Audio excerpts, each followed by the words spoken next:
Welcome back to my channel. I am Eloho, here with the looks, the facts, and the tea. And today in breaking reports, construction crews have been deployed and have arrived outside of the White House to dismantle the Black Lives Matter street mural.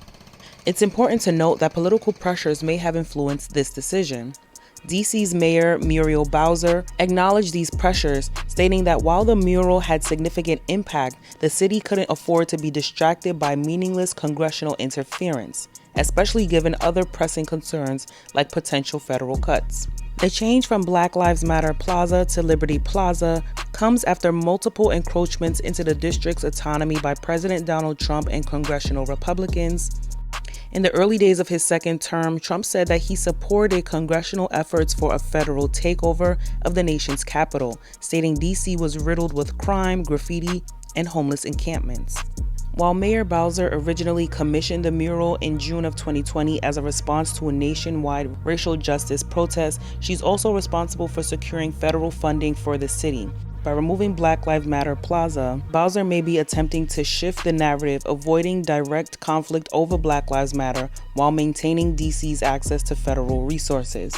Rightfully so, the removal of the mural has been met with disappointment from activists and community members who see it as erasing a significant symbol of racial justice. Many people feel like this is yet another example of erasing Black history once the moment has passed, and activists and community leaders have been holding gatherings at the plaza saying, "You can erase the paint, but you can't erase the movement."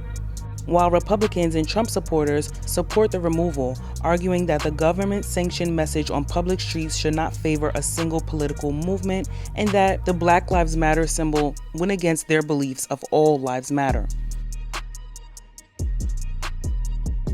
I'm here at Black Lives Matter Plaza today, finding out people's opinion on it getting torn down.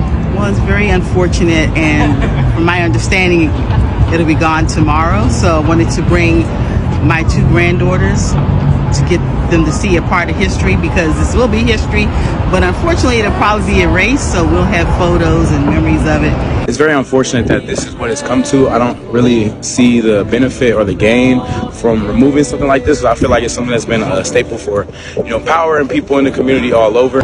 The fact that this is offensive to people is mind-boggling to me.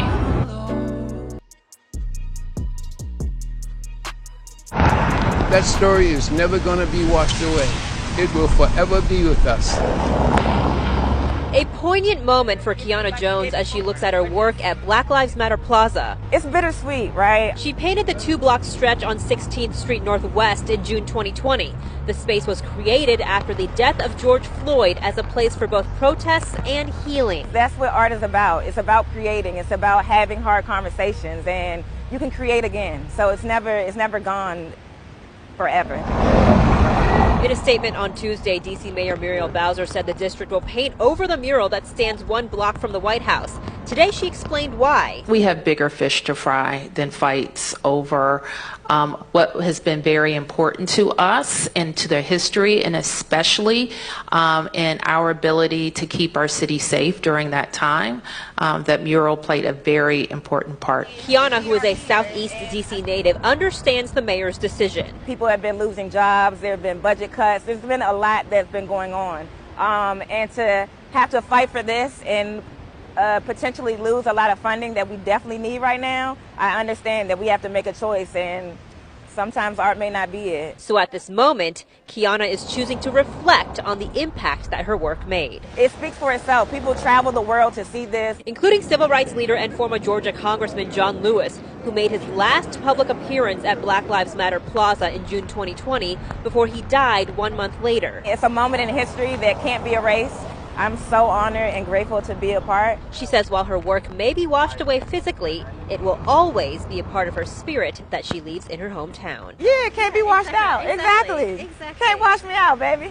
As for what the new name will be, part of Georgia Congressman Andrew Clyde's bill calls for the new name to be Liberty Plaza. When asked about it today, Mayor Bowser simply said she does not support the congressman's bill. At Black Lives Matter Plaza, I'm Melissa Kim, WUSA 9. For me, it's not just about the mural. They can erase the mural. Obviously, they can't erase history. But for me, it's about how we remember history and who gets to decide what stays and what doesn't.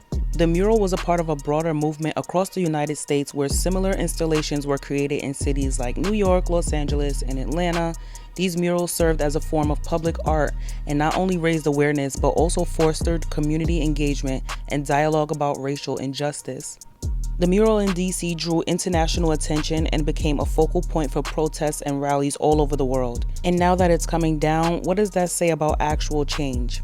Y'all let me know your thoughts down in the comment section. How do you feel about the argument that removing the mural helps secure federal funding for DC? Do you think that's a fair trade-off? Do you think the mayor made a good decision? Does removing the mural change the impact of the Black Lives Matter movement in 2020?